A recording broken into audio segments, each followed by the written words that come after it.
Good afternoon. Thank you for joining us. The clock is ticking to a potential shutdown at Air Canada. Today, there are calls for the federal government to intervene. Do you think it should? Are you affected by the looming labor disruption? Call us now. In half an hour, he is remembered as one of the greatest British Columbians. The annual Terry Fox Run kicks off this Sunday. Tell us what his legacy means to you. Terry's brother, Darrell Fox, will take your calls. I'm Michelle Elliott. Welcome to BC Today.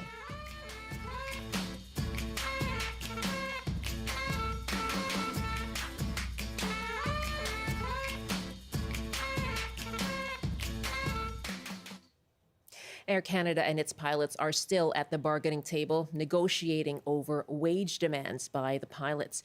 Without an agreement, though, the airline could suspend flights as early as Sunday. So vacations, business trips, and cargo shipments all face disruption, including here in BC. Ryan Schaap is an Air Canada customer.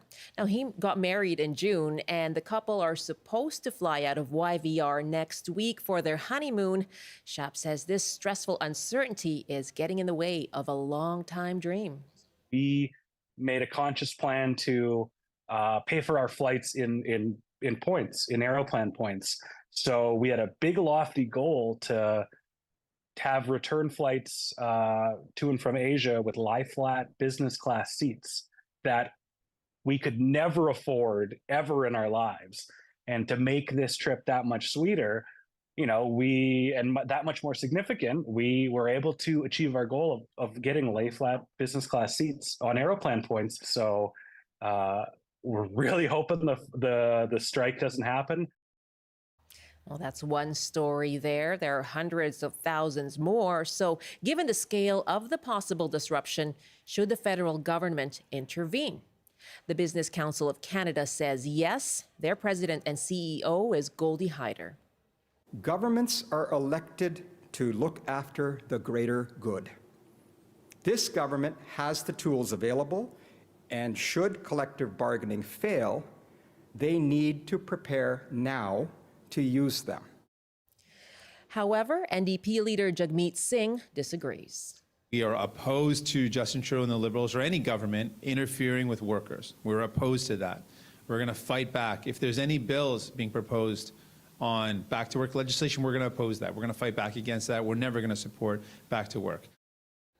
Well, what do you think? If there is no agreement, should the federal government order Air Canada pilots back to work or send this dispute to binding arbitration?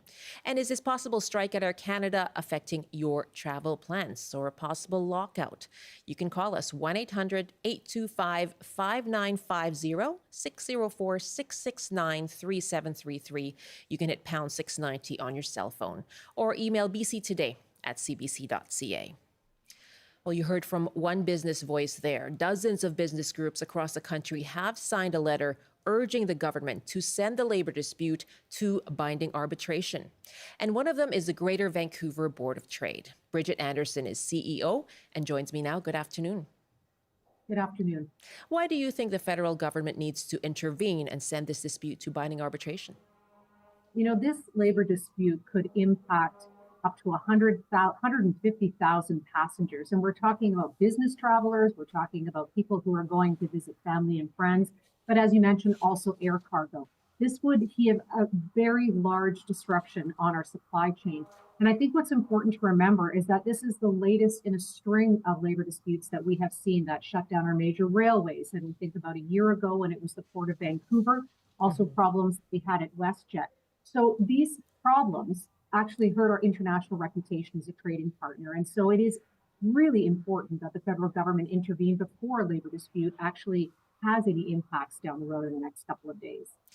Well, what implications would that have, though, for workers' rights? The pilots argue that this is about getting, to closer to parity with their U.S. counterparts. Do they not have the right to go on strike?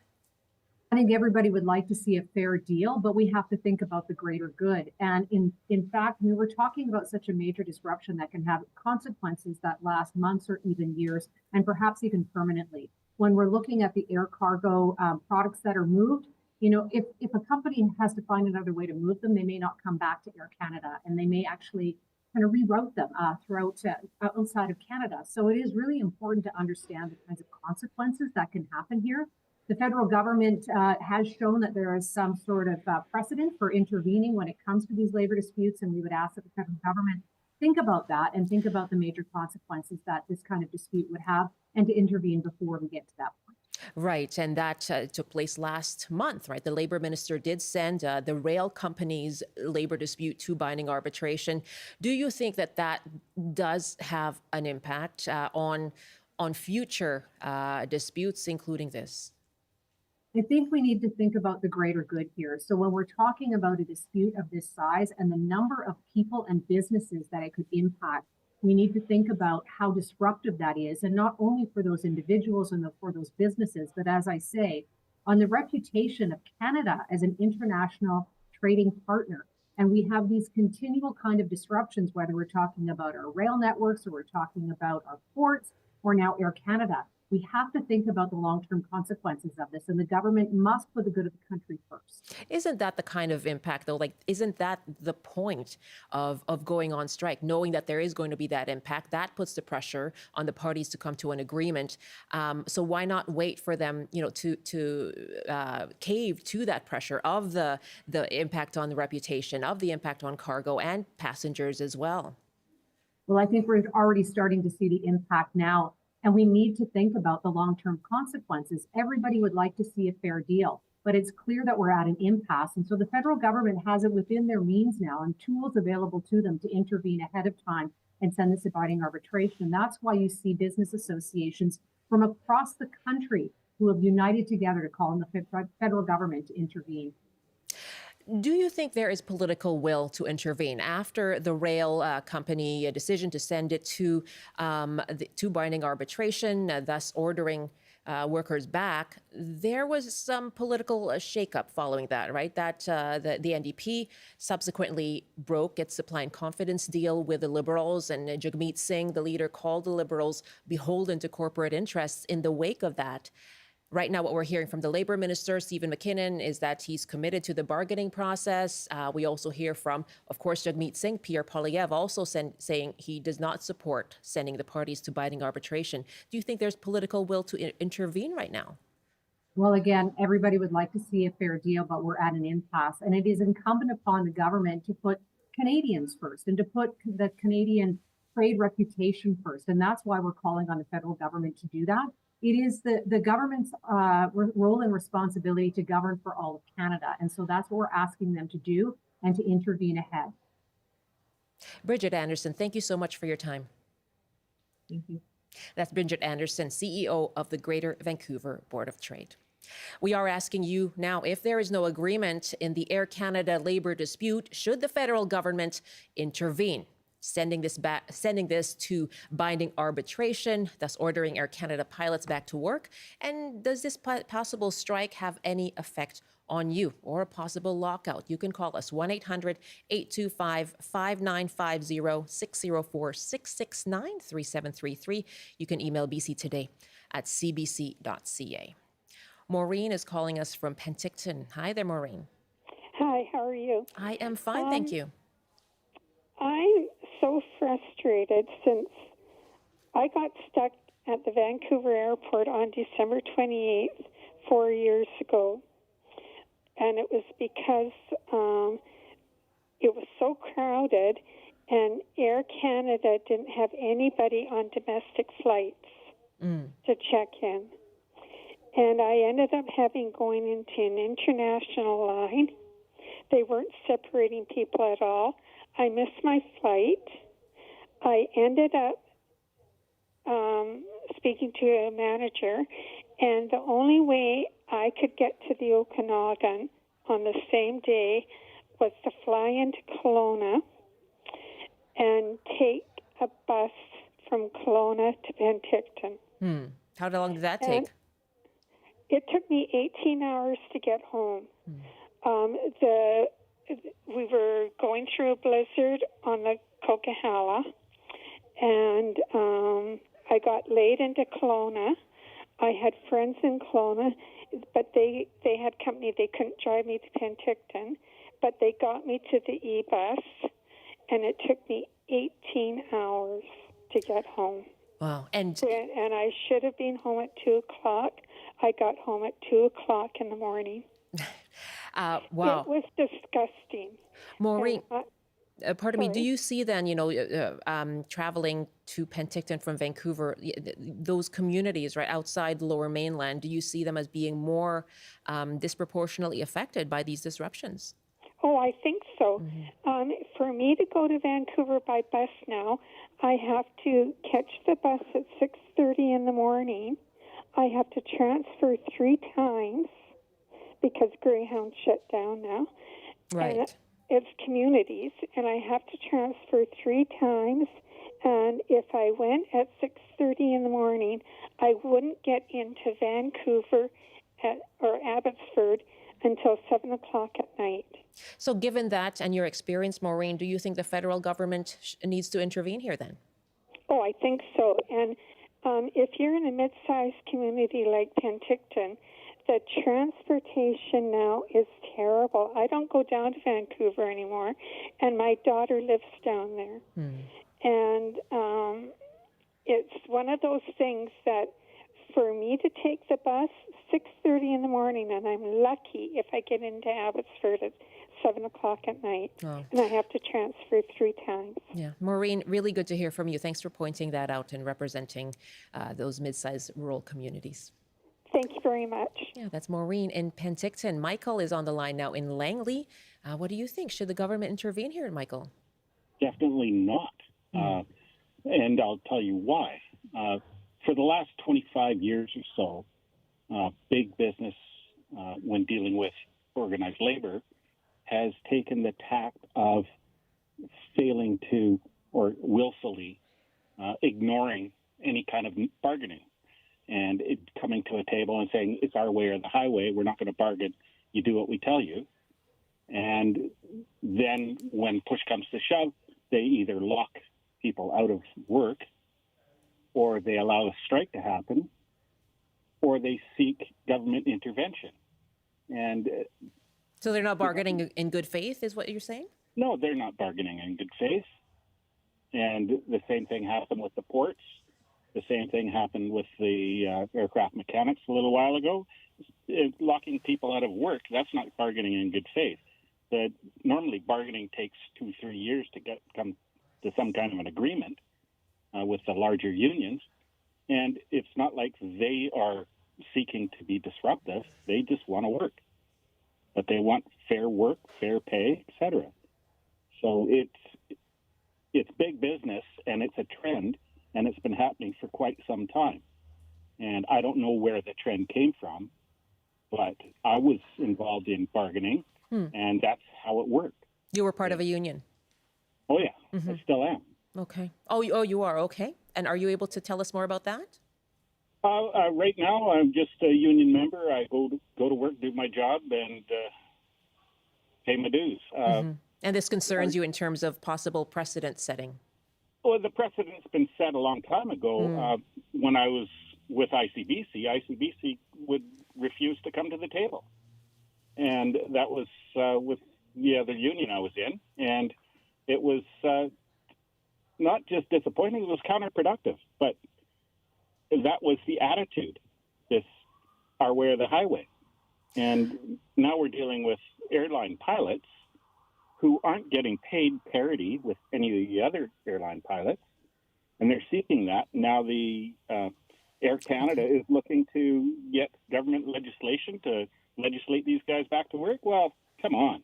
We've been subsidizing Air Canada for how long? Do we need to further subsidize them with government intervention? I don't think so. I think Air Canada needs to put up or shut up. Michael, thank you very much for the call. Two very opposing views there. Just now we heard from our callers. We're going to go to a labor expert now. Mark Thompson is Professor Emeritus at UBC's Sauder School of Business, specializing in labor law and collective bargaining. Hi, good afternoon. Good afternoon, Michelle. Well, thank you very much for joining us and letting us take a bigger picture here. Do you see a trend in government intervention or businesses as we heard there, relying on the government to step in? Yes, I do. It's a very well orchestrated campaign by the business community. You've quoted a couple of representatives, but there are many others out there, and they're calling for intervention before the strike even begins, which is, I wouldn't say unprecedented, but unusual. The federal government doesn't regulate very many workers, but they're disproportionately in these crucial transportation areas like longshoring, airlines, or railroads. The federal government, this government, the Trudeau government, has consistently been reluctant to intervene. And I think the reason is if they start intervening too early or at all, then there's a disincentive for the parties to bargain. And here I think, the business community has taken, a very aggressive stance on that. They want to back to work before there's ever a strike. Now, are they going to bargain under these conditions? On the other hand, the government does have to be concerned about the general welfare. The right to strike is a charter right now. You introduced me as an expert on labor law. I'm not a lawyer, and I don't know the outcome of that. But, and the Supreme Court has said you could go on strike. As you mentioned, your observation is that the Trudeau government has been reluctant to step in. In last month's rail dispute, it did, once that dispute and work stoppage began, what the observation was, it was reluctant to do so. It sort of waited as to do this as a last resort. But what you've been saying that there has been a trend of this already. We do know that the union is launching a legal challenge against that. The union representing rail workers, challenging that decision to go to binding arbitration or to order binding arbitration. How worried is the union movement right now then? Well, they're trying to catch up on lost ground, and that was true for the railroad workers to some extent, and it's certainly true for the pilots. And I think employers have become accustomed to giving very modest increases given the low level of inflation and whatnot.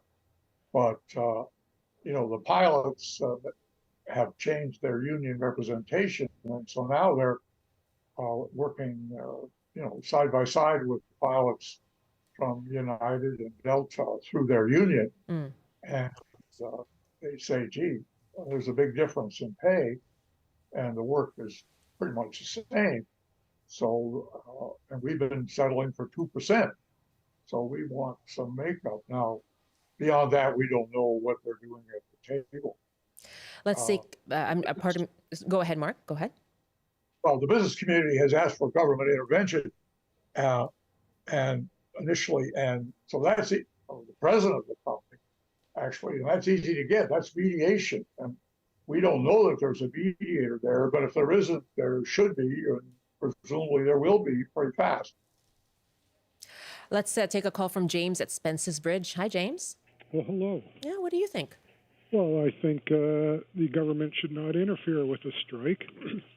The Business Council of Canada, these members like to fly a lot in their first class, and they don't want their flights interfered with, obviously. Well, there are a lot of other people who are, non-business people who are relying on those flights as well, right? And as we heard, cargo and supply chains rely on it too.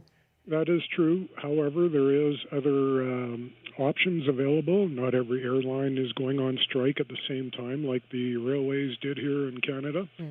And the options, give the other smaller companies an opportunity to take advantage of the strike as well.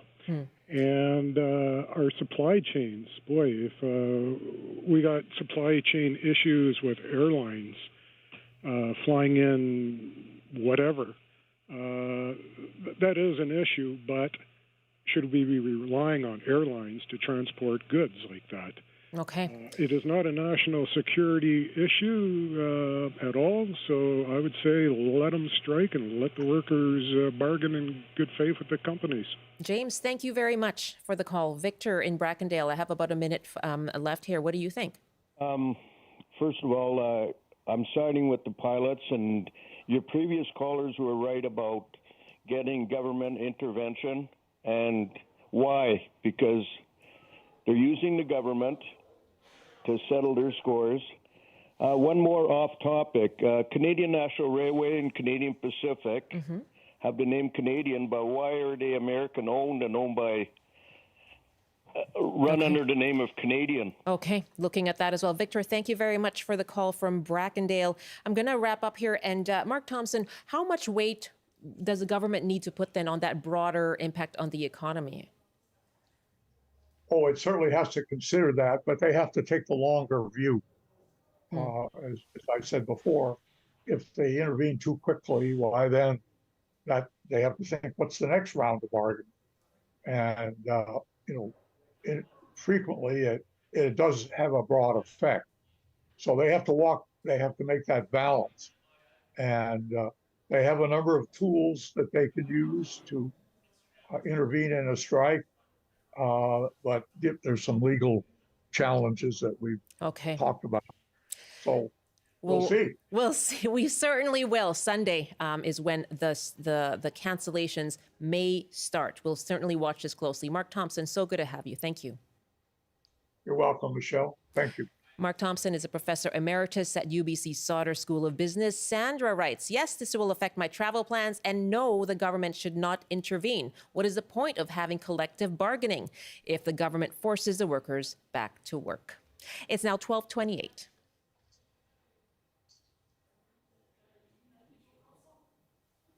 And we have some emails here for you as well from yesterday's program. And yesterday we did talk about the record deficit of nearly $9 billion that the BC government is forecasting now. We spoke with Finance Minister Katrina Conroy yesterday. Here are some of your emails. Anne writes, I think the Finance Minister and NDP need to stop blaming John Rustad for everything. He had not been in power as a party leader before. Why can't the NDP own this deficit? James writes, the truth is the higher the taxes, the less the public gets in return. Look at New York and California, which have among the highest state taxes and have become crumbling as compared to Florida and Texas, which have the lowest tax rates and are attracting people at massive rates. Robert writes from Saanich, Conservatives, both the BC and the federal, are very good at clouding the whole issue. They emphasize only one side. Government and business are not the same thing, nor do they operate the same way. Increased deficits can be countered by increased revenues. Revenue from the return on the government's assets and returns from taxation. The government has a lot of asset which can create revenue. Therefore, we should look at where revenue can be fairly and sustainably obtained. Look at these measures as well. And Judy writes, I just wonder if they ever look into the underground economy. I think there's a huge amount of revenue lost from people not paying taxes. It's upsetting for those who don't have a choice and taxes are taken. It seems you might be making a good wage, but after taxes, it's difficult to survive. Thank you very much for all of your emails. You can write us anytime, bctoday@cbc.ca.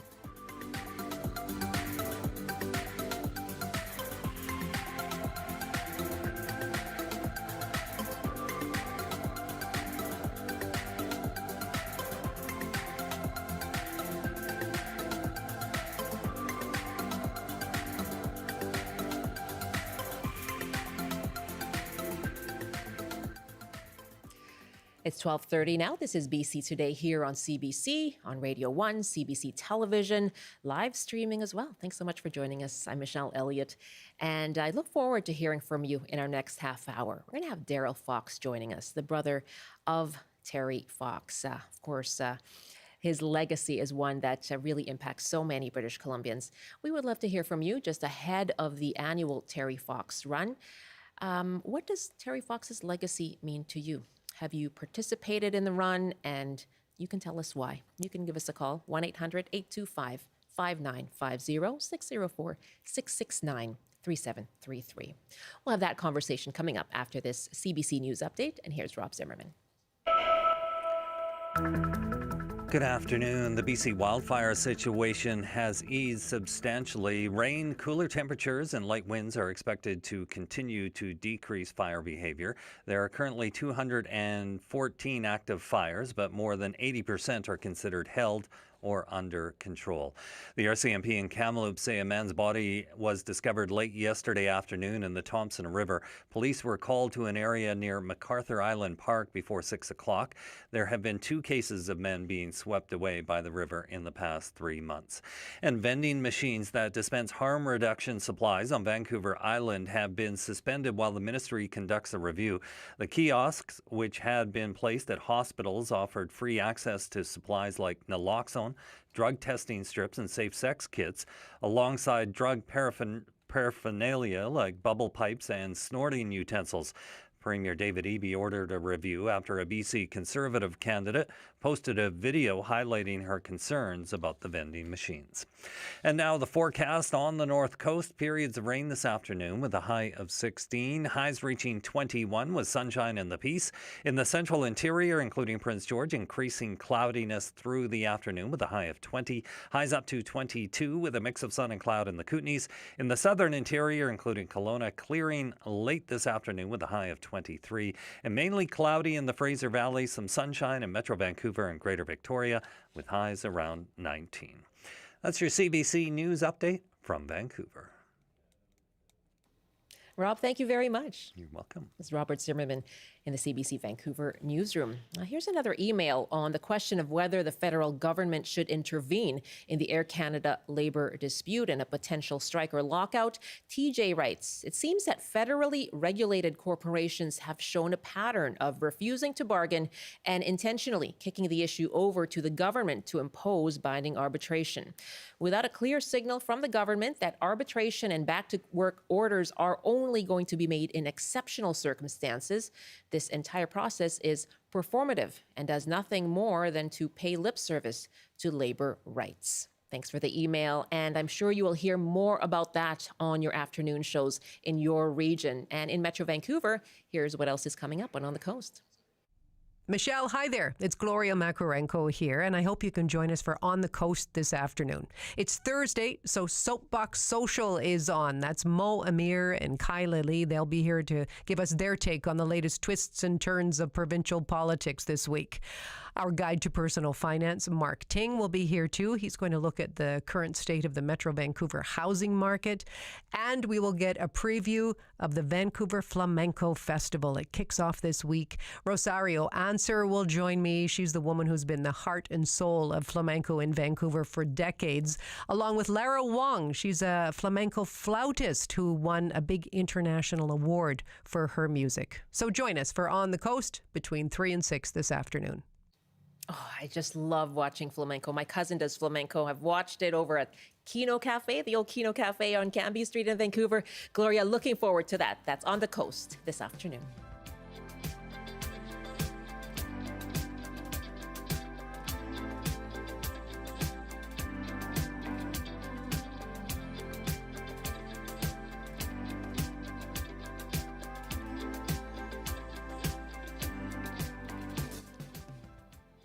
This is BC Today here on CBC Radio 1, CBC Television, and live streaming. You can use the CBC News app to watch us online. I'm Michelle Elliott. Very glad to have you with us this afternoon. Well, the 44th annual Terry Fox Run takes place this Sunday, with close to 4 million people taking part this year. In BC, runs are planned from Fort Nelson in the north to Christina Lake in the south, and from Golden in the west to Dodging Gids on Haida Gwaii. Everywhere in between, of course, and schools as well in the coming days. Now, on April 12th, 1980, Terry Fox began his cross-country marathon of hope when he dipped his artificial leg in the Atlantic Ocean near St. John's, Newfoundland. He logged 26 miles each day, a marathon, and he was forced to stop running in September that year because the cancer had invaded his lungs. Terry Fox died shortly before his 23rd birthday. We're asking you, what does Terry Fox's legacy mean to you? Have you participated in a Terry Fox run? And you can tell us why. We'd love to hear from you. 1-800-825-5950, 604-669-3733. You can hit pound 690 on your cell phone. If you'd like to email us your thoughts, it's bctoday@cbc.ca. I'm very pleased to welcome my guest, Terry's younger brother, Darrell Fox. He's a board member and a senior advisor with the Terry Fox Research Institute. Darrell, good afternoon. Good afternoon, Michelle. Younger brother. I like that, even though I'm no longer young. Yeah, none of us are. None of us are. Well, that's just it, right? It has been decades since the Marathon of Hope and since Terry died. What do you hear still from people? Well, I'm hearing that they're still inspired, motivated to participate in the run, to set goals of their own. That never fades, even though, even with your intro there, it was 1980, we're 44 years removed from the Marathon of Hope. Yeah. People are still learning from Terry's story. I am still learning from Terry's story. Really? It's one that is so significant, and the details. I mean, we as you suggested, Terry ran a marathon every day on an artificial leg, but it's the how he did it and the preparation that he went into, running over 5,000 miles preparing for the Marathon of Hope. There's so many details that I don't think the public at large is very much aware of. What are you still learning? Well, I'm learning how tough it was. I was, a little bit younger at that time. Okay, I was 17, and extremely naive. I just accepted, this is what Terry Fox does. He does crazy things like this. But then when you see the effort, both physically and emotionally, that he put into it every day, it's remarkable. And I've always appreciated and understood the why. Why did Terry run across the country? It was because of what he had witnessed going through chemo 3 years earlier. But the question I'm going to spend the rest of my life trying to answer is the how. How did he get up every morning at 4:30 and then run a marathon on a leg that was prehistoric by today's standards? How did he run a marathon?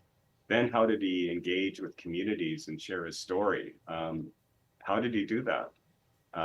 He went to bed at maybe 8 o'clock. That would be early, usually 9, 10 o'clock, and then he'd get up at 4:30 and do it all over again for 143 days in a row. And you were in a van behind him? Yeah, behind, or when we were going through cities, the van would be behind Terry as he ran through. But more often than not, in Canada's a rural country, the van would be ahead of Terry. It would be the mile marker. So Doug, who drove the van during the Marathon of Hope, he'd let Terry off to begin the day, and then he'd drive the van exactly 1 mile ahead. And that was important for Terry because, to think about running all the way across the country was a little overwhelming for him. So breaking it up into miles, of which there were 5,300 of them, actually, made it much easier for Terry to get his head around and to prepare mentally for the day and the run. Wow. And you're referring to Doug Allward, his friend. Yes, Doug Allward is his. If you look up friend in the dictionary, I think Doug Allward should be the first example, because he also gave up a year of his life to be with Terry and be his driver. What do you see? I mean, I think you touched very much on the tenacity of Terry Fox, which was known even before the Marathon of Hope. As you said, he logged so many hours already just in preparation. But what do you think is his legacy, given the impact of cancer on so many Canadians? Yeah, I think that's what he'd like his legacy to be, is the fact that we are still, the baton was passed in 1980 or 1981 when Terry passed away, to all of us to continue his dream of trying to find the answers to the disease that is cancer. So I think that's what Terry would like his legacy to be. But there's so many other pieces of the story of, as we discussed already, the determination, the never give up attitude, which I think all of us, and certainly young people, can learn from, and that's a very important part of when, we're communicating and engaging with schools is we want to share those traits of Terry, but also start by saying he was very average. Nothing came easy for him. Sports or school he was just an average student, an average athlete, but he overcame his limitations by this one characteristic that he had, and that was he never gave up. He always gave 110%, regardless of what he was attempting to accomplish. And he realized at a very young age that he could overcome his limitations in terms of athletic ability or smarts by just giving it his all. And you haven't given up either. You continue to do your work and to be dedicated to cancer research. What keeps you going? Terry does. He's within every day of my life. I pinch myself that I've been given this opportunity. And you say I, it's a we. We are a family, but we're an extended family. We call everyone who supports or participates in a Terry Fox run a Terry Foxer. So, and the family's growing. Even though we're 4 decades past the Marathon of Hope, we keep growing. And because we're welcoming, it's inclusive. Terry, what was interesting and amazing about Terry's vision and goal is he didn't ask for $100 from every Canadian. He asked for $1 from every Canadian. So he wanted everyone to be part of this effort to end the suffering that cancer causes.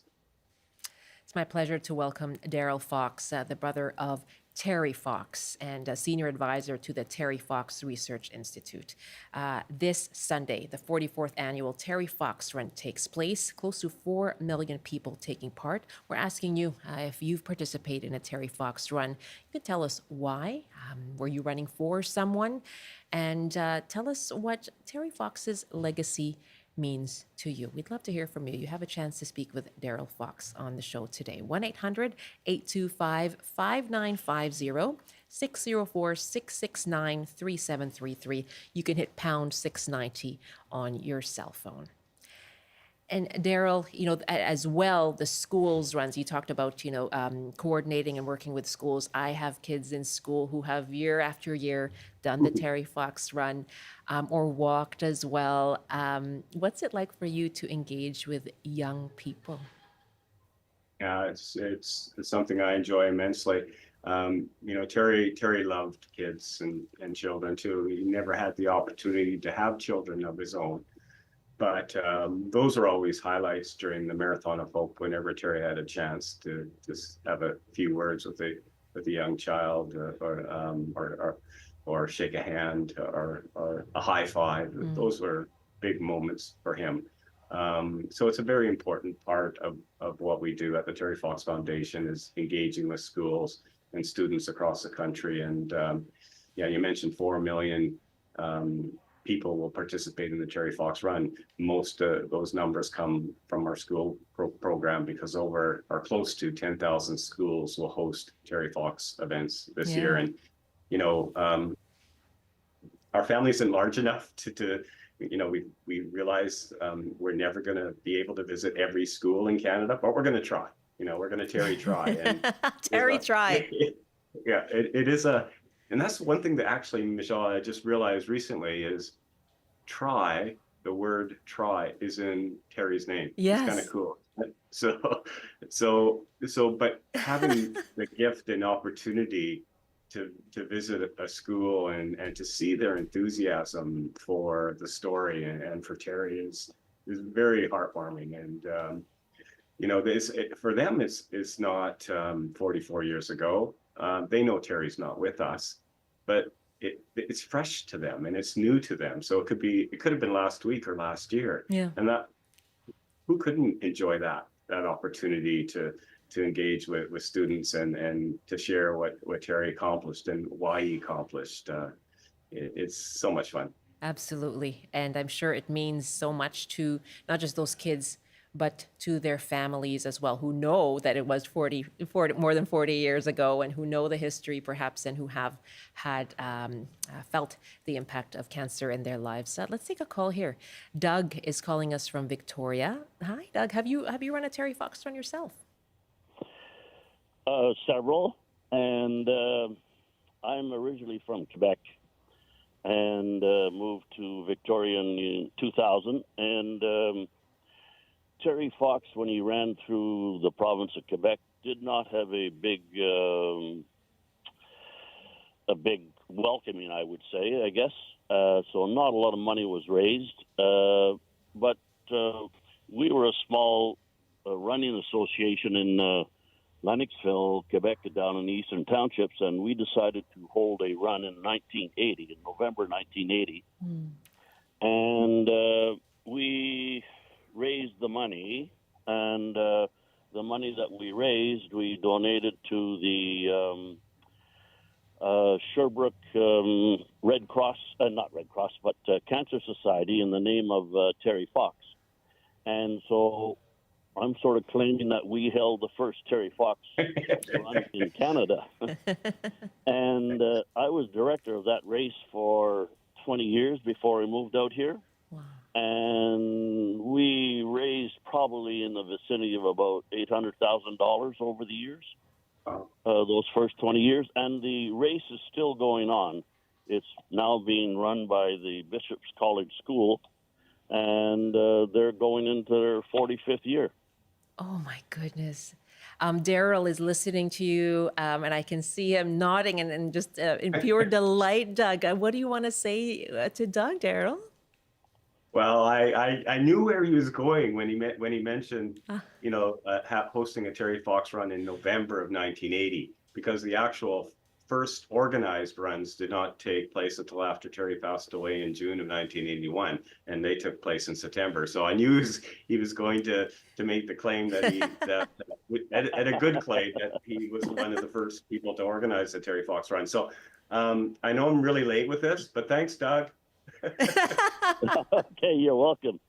Anyway, it's always a pleasure and the inspiration when Terry Fox run comes around every September. Absolutely. Doug, what was it when Terry ran through Quebec that and you saw perhaps not the response you had hoped for? What prompted you to start your own run? Well, that was it, because of the lack of the response in Quebec. We felt as a small runners association that we should do something to help the cause, and so that's what we did, and we carried on, and as I said, it's still going on. Yeah. So, yeah. And anything you want to say to Darrell now? No, it's just fabulous, and the number of people that turn out every year, and the amount of money that's raised, and there has not been a cure for cancer, but there has been a lot of improvements over the years because of the funds that have been raised by the Terry Fox Foundation. Doug, so wonderful to hear from you. And from where I sit, I haven't heard anyone dispute you yet on the claim that you held the first Terry Fox run. So let's go with that for today, shall we? Yes, thank you very much. Thank you so much for the call. All the best to you. Wow. And that run in Sherbrooke is still going on. That's fantastic. We have an email now from Yvonne who writes, "To have watched Terry's run every year tugs at my heartstrings. My kids run every year, and every year I contribute. His legacy is outstanding."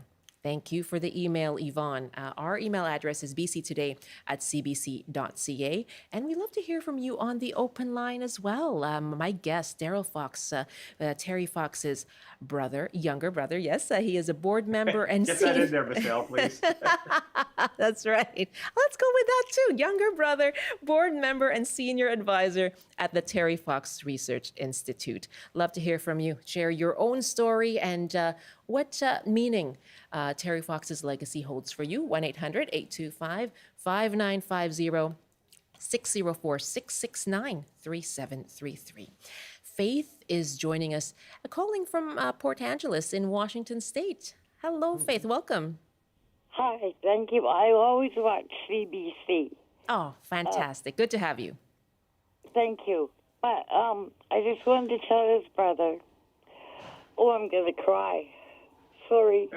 No, don't be sorry. I saw him running, and that was many years ago, and there was a statue there of his brother as well. So, thank him for everything he has done for our country. Okay, goodbye. Faith, are you okay to tell us a bit about seeing Terry Fox run? No, I think we've lost her. I think that was quite emotional for her to make that call. But she did also tell our control room that she saw him run in Ontario, which is, I'm sure, something that she still holds as a memory. Faith, really, really good to hear from you. I'm glad you called from Port Angeles in Washington State. What impact does that have on you when you hear that kind of emotional response, Darrell? Well, Michelle, it's something I hear often, Yeah. but it is something I never take for granted, and I appreciate it because I I have a tendency to have a little bit of emotion come out whenever I talk about Terry, and it doesn't matter. It's never going to go away. So I can understand what when someone finds it difficult to communicate and share their story about Terry, because it was such an emotional experience in 1980. You know, I joined up with the Marathon of Hope at the end of May 31st in St. John, New Brunswick, and I spent the next 3 months as the third member of the Marathon of Hope. And not only did I have the incredible gift of witnessing Terry run every day, I had the gift of witnessing people watch Terry run. And that was equally emotional and overwhelming to see the impact he was having on everyday Canadians, on all Canadians throughout the Marathon of Hope. And that was, as I said, it was an incredible gift. I would have, every once in a while, a reporter would come up and say, "Gosh, Darrell, you're 17. This is your first year out of high school. Is this the best you can do?" And I said, "Nothing will ever come close to this, ever." The days were long, but to be able to witness Terry accomplish the impossible and to see how he was engaging with Canadians. And I knew that it would be difficult for anything in my life to ever meet what I was able to take in 1980. And it's so, I think it's so meaningful for people to be able to speak with you today, Darrell, because they know how close this is to you. And Sharon is joining us from Lake Country. Hi, Sharon. Hi there. Yeah, go ahead. My mother, at age 80, was diagnosed with the same tumor Terry had in her foot. She eventually lost that leg below her knee, and for the next 9 years, just was a champion warrior. Our children and I had been involved at Terry Fox Run much sooner before that. But when the cancer returned after 9 years, after endless struggles with phantom pain, she was not afraid of dying. She had strong Christian beliefs. And she made such a remarkable story when, just before she died, she said the next thing she would know, she would be in heaven, running on those streets of gold with two strong legs with Terry Fox. Wow. What an inspiration your mother is, and Terry Fox. Well, I will be walking. My running days are over, but I will be walking on Sunday. And it's been an inspirational story for us in so many ways. So we have endless gratitude to the Fox family and everything they've done. And it inspired us through our mother's journey. Oh, Sharon, thank you so much. You've really touched my heart with your call. I know that people are really wanting to speak to you, Darrell. I'm going to squeeze in Brian in Chilliwack. Hi, Brian. Hi. Yes, what would you like to say with Darrell on the line here? Well, Darrell, the gentleman that was on a few minutes ago with regards to the first run for the Terry Fox Foundation in Quebec, in 1980, when Terry's run was over, I was in depot training with the RCMP, and our troop was taken because there was a big telethon that was organized. I believe it was CTV, but I'm not 100% sorry about that, Michelle. But I can't even think of his name, but he was a big broadcaster for CTV, did all the news and for that. But it was a fundraiser to raise money because Terry's run had ended. And I remember being on the phones. We were asked to run the phones. And people were calling in from all over the place. Yeah. And I know it was a national fundraiser. And you might remember, but I thought the goal was $1 million. And I know we far exceeded that. Oh, that's wonderful, Brian. Thank you so much for the call. Do you remember that telethon at all, Darrell? Oh, of course, yeah. I'm Michelle, a sponge for all things Terry, so I do have. I'm still, again, as I shared earlier, I'm still absorbing and learning. But yeah, Brian's correct, and Brian's from Chilliwack. Yay, that's my hometown now as well. So, but the telethon took place within a week of Terry having to stop his run. And Brian was correct. Terry's initial goal was to raise $1 million for cancer research, but he changed it in Port aux Basques, Newfoundland, when the community of 10,000 people raised $10,000. So Terry said, if we can raise $1 from every person here, why can't we do that across the country? Amazing. So the goal became $24 million. And that telethon that took place within a week of Terry having to stop his run raised $10 million. So it was a big fundraising effort on the part of all Canadians. And Terry realized his goal before he passed away in June of the following year. I think by May, the total was over $24 million. What an impact and what a legacy. And as you say, there's so much more we could talk about. It's been such a pleasure to have you, Darrell. Thank you very much. Looking forward to all the runners out there. Okay. Thanks, Michelle. Take care. Thank you very much. Darrell Fox, Terry Fox's younger brother.